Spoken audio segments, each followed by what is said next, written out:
രണ്ട് ലോകമഹായുദ്ധങ്ങൾക്ക് ശേഷം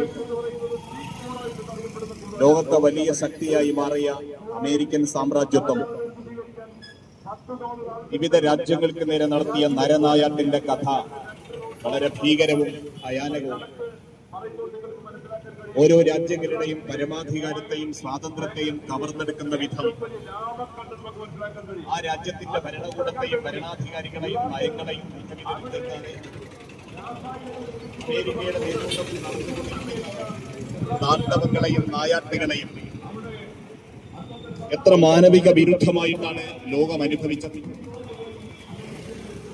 ഒരു രാജ്യത്തിന്റെ പരമാധികാരത്തെയും നയങ്ങളെയും ഒന്നും മാനിക്കാത്ത വിധം ആ രാജ്യത്തിന്റെ പരമോന്നത നേതാവിനെ അതിഭീകരമായി കൊലപ്പെടുത്തിയതിനു ശേഷം അതിന്റെ ഉത്തരവാദിത്വം ഏറ്റെടുത്ത് ആർത്ത് ചിരിക്കുകയാണ് അമേരിക്കയുടെ പ്രസിഡന്റും ഇസ്രായേലിന്റെ നെതന്യാഹുവും ചെയ്തുകൊണ്ടിരിക്കുന്നത്. എന്തിനാണ് അമേരിക്ക വിവിധ രാജ്യങ്ങളെ ഇങ്ങനെ കയ്യേറ്റം ചെയ്തുകൊണ്ടിരിക്കുന്നത്? ഓരോ രാജ്യത്തിന്റെയും ജനാധിപത്യ ക്രമത്തെയും ലോക സംവിധാനത്തെയും ജനാധിപത്യ സംവിധാനങ്ങളെയും പരിഗണിക്കാതെ വിവിധ രാജ്യങ്ങൾക്ക് മേൽ ഇങ്ങനെ അധീശത്വം സ്ഥാപിക്കുവാനും സമഗ്രാധിപത്യം സ്ഥാപിക്കുവാനും അമേരിക്ക ശ്രമിച്ചുകൊണ്ടിരിക്കുന്നതിന്റെ താല്പര്യം അത് ധനാത്മകമാണ്, അധികാരമാണ് എന്ന് നമുക്കറിയാം. അധികാരത്തിന്റെയും സമ്പത്തിന്റെയും മറവിൽ മനുഷ്യരെ കൂട്ടക്കുരുതിക്ക് വിധേയമാക്കിയ ചരിത്രമാണ്, മാനവിക വിരുദ്ധമായ ചരിത്രമാണ് അമേരിക്കയുടെ ചരിത്രത്തിൽ എമ്പാടുമുള്ളത് എന്ന് നമുക്കറിയാം. ഇന്നലെ ഇറാഖിനെ ആക്രമിക്കുന്ന സന്ദർഭത്തിൽ പറഞ്ഞിരുന്നത് ഇറാഖിൽ രാസായുധം സൂക്ഷിക്കുന്നു എന്നായി. ഇറാഖിനെ മുഴുവനും കീറിയെറിഞ്ഞ് അഫ്ഗാന്റെ മലനിരകളെ മുഴുവനും ഇങ്ങനെ കീറിയെറിഞ്ഞ് ആ രാജ്യങ്ങളെ തുണ്ടുതുണ്ടമാക്കി നശിപ്പിച്ചതിന് ശേഷം ഇന്ന് ഇറാനെതിരെയുള്ള ആക്രമണത്തിന്റെ കാരണമായി ഉന്നയിക്കുന്നത് ആണവ സമ്പുഷ്ടീകരണമാണ്, ആണവായുധങ്ങളാണ്. ആണവ ആയുധങ്ങളുമായി ബന്ധപ്പെട്ട ചർച്ച ലോകത്ത് നടന്നുകൊണ്ടിരിക്കുമ്പോഴും ആ ചർച്ച പുരോഗമിച്ചുകൊണ്ടിരിക്കുമ്പോഴും ഇറാനെ ആക്രമിക്കുന്നതിന് മതിയായ കാരണങ്ങളില്ലാതെ അമേരിക്ക നടത്തിക്കൊണ്ടിരിക്കുന്ന താണ്ഡവം ലോകം കാണുകയാണ്. അമേരിക്കയുടെ കൂട്ടിനു വേണ്ടി ഇസ്രായേൽ എത്തിയതിനു ശേഷം ലോകത്തെ ഏറ്റവും ഭീകരമായ തെമ്മാടി രാജ്യമായി ഇസ്രായേൽ മാറിയിരിക്കുകയാണ്. ഇസ്രായേൽ ശരിക്കും ആണവായുധങ്ങളുടെ ശേഖരത്തിൽ ഇസ്രായേൽ എവിടെ നിൽക്കുന്നുവെന്ന് ലോകത്തിന് അറിയാൻ കഴിയും. ആ ഇസ്രായേലിനെ കുറിച്ച് പരാമർശിക്കാതെ, അതിനെക്കുറിച്ച് മിണ്ടാട്ടമില്ലാതെയാണ് ഇറാനെ കുറിച്ച് അമേരിക്ക സംസാരിച്ചു കൊണ്ടിരിക്കുന്നത്.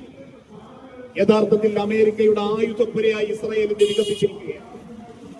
ആ ഇസ്രായേലിനെ ഉപയോഗപ്പെടുത്തിക്കൊണ്ട് ലോകത്തെ എല്ലാവിധ തെമ്മാടിത്തങ്ങളുടെയും കാട്ടാളത്വത്തിന്റെയും നേതൃത്വം അമേരിക്കൻ സാമ്രാജ്യത്വം ഏറ്റെടുത്ത് നടത്തിക്കൊണ്ടിരിക്കുന്നതാണ് നമ്മൾ ഇന്ന് കണ്ടുകൊണ്ടിരിക്കുന്നത്. ആരാണ് യുദ്ധങ്ങളിലൂടെ നശിച്ചു പോകുന്നത്? യുദ്ധങ്ങൾ ബാക്കി വെക്കുന്ന ചിത്രം എന്താണ്? ചരിത്രം എന്താണ്? ഇറാനിൽ ആദ്യത്തെ ബോംബ് വീണപ്പോൾ നമ്മൾ കണ്ടില്ലേ? ആരാണ് മരിച്ചുപോയത്?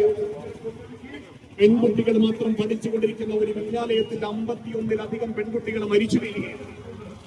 ലോകത്തെ ലിബറലിസത്തിന്റെ, ഡെമോക്രസിയുടെ, സ്ത്രീ സ്വാതന്ത്ര്യത്തിന്റെ, പുരോഗമനത്തിന്റെ കഥകൾ പറയുന്ന അമേരിക്കൻ വലതുപക്ഷ സാമ്രാജ്യം ആദ്യം ബോംബ് വർഷിച്ചു വീഴ്ത്തിയത് പാവം പെൺകുട്ടികളെയാണ്, പാവം സ്ത്രീകളെ. നിരപരാധികളെയും സിവിലിയന്മാരെയും ഇങ്ങനെ കൊന്നൊടുക്കി അവരുടെ ജീവിതം നിഷേധിച്ച്, ഭക്ഷണം നിഷേധിച്ച്, രക്തക്കുതിയിൽ മാത്രം ചോരക്കുരുതിയുടെ ബലിക്കളം വികസിപ്പിക്കുകയാണ് അമേരിക്ക ചെയ്തുകൊണ്ടിരിക്കുന്നത്, ഇസ്രായേൽ ചെയ്തുകൊണ്ടിരിക്കുന്നത്. ഡൊണാൾഡ് ട്രംപിന്റെയും നെതന്യാഹുവിന്റെയും കൈകളിൽ മനുഷ്യ രക്തത്തിന്റെ തീരാത്ത കറകളുണ്ട് എന്ന്, അതിന്റെ ചറം തെറിച്ചിട്ടുണ്ട് എന്ന് ചരിത്രത്തിനറിയാം. മനുഷ്യരെ കൊന്നതിനു ശേഷം, നിരപരാധികളായ കുഞ്ഞുങ്ങളെ, ലക്ഷക്കണക്കിന് മനുഷ്യരെ കൊന്നതിനു ശേഷം അവരുടെ ഭീകരമായ താണ്ഡവം, ഈ മനുഷ്യരുടെ ചോരയിലാണ് അവർ കാലുയർത്തി നിൽക്കുന്നത് എന്ന് ബോധം നമുക്കുണ്ടായിരിക്കും.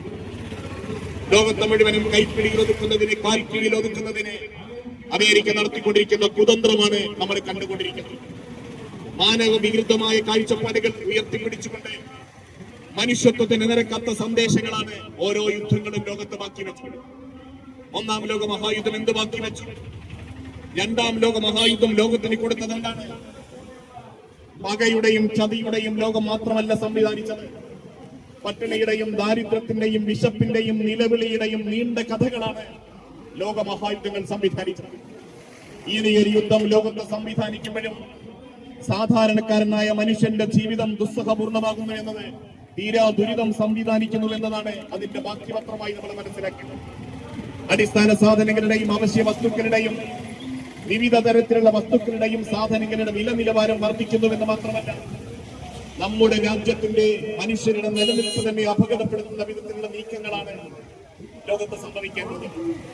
അതുകൊണ്ട് യുദ്ധം ഒരിക്കലും പരിഹാരമല്ലെന്ന തിരിച്ചറിവ് നമുക്കുണ്ടായിരിക്കും. ഒരു രാജ്യത്തിന്റെ പരമാധികാരിയെ അന്താരാഷ്ട്ര നിയമങ്ങളൊന്നും പാലിക്കാതെ കൊന്നു കളഞ്ഞുകൊണ്ട് ആ രാജ്യത്തിന്റെ ആഭ്യന്തര കാര്യങ്ങളിൽ അമേരിക്കയും ഇസ്രയേലും ഇടപെട്ടുകൊണ്ടിരിക്കുമ്പോൾ ഇറാൻ ചെയ്തുകൊണ്ടിരിക്കുന്നത് ലോകത്തെന്താണ്?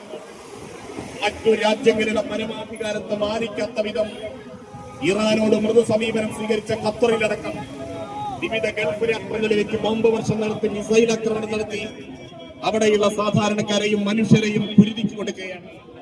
അമേരിക്കയും ഇസ്രയേലും ഇറാനും ചെയ്തുകൊണ്ടിരിക്കുന്നത് ഈ യുദ്ധ സാഹചര്യങ്ങൾ ലോകത്തിന് ഭീഷണമായ സാഹചര്യമാണ് സൃഷ്ടിക്കുന്നത്. മനുഷ്യത്വത്തിന് നിരക്കാത്ത, മനുഷ്യർക്കൊപ്പം നിൽക്കാത്ത ഈ സമീപനത്തെ തൂർത്തെറിയുവാൻ നമുക്ക് കഴിയുന്നത് ലോകത്ത് യുദ്ധങ്ങൾ തോൽക്കുകയും മനുഷ്യർ ജയിക്കുകയും ചെയ്യുന്ന കാലത്തെയാണ് നമ്മൾ സ്വപ്നം കാണേണ്ടത്. മനുഷ്യൻ നീണാൾ വാഴണമെങ്കിൽ ഈ ആക്രമണത്തിന്റെ, ഈ പകയുടെ, ചതിയുടെ, രക്തച്ചൊരിച്ചിലിന്റെ കാലം അവസാനിക്കണം. ഒരു കാര്യം ലോകത്തെ ഏകാധിപതികൾ ഓർക്കുന്നത് നന്നായിരിക്കും. ചരിത്രത്തെയും ലോകത്തെയും ഇങ്ങനെ വിഴുങ്ങാൻ വേണ്ടി ഒന്ന് ഒരുങ്ങിട്ട് വന്നവർ മുഴുവനും ആരൊക്കെ ചരിത്രത്തിൽ മുന്നോട്ട് വന്നിട്ടുണ്ട്, ഏത് സാമ്രാജ്യാധിപതികളും ഏത് ഏകാധിപതികൾ വന്നപ്പോഴും അവരൊക്കെ കാലം ചെയ്തു പോയ ചരിത്രമാണ് ലോകത്തിന് മുന്നിൽ ബാക്കിയത്.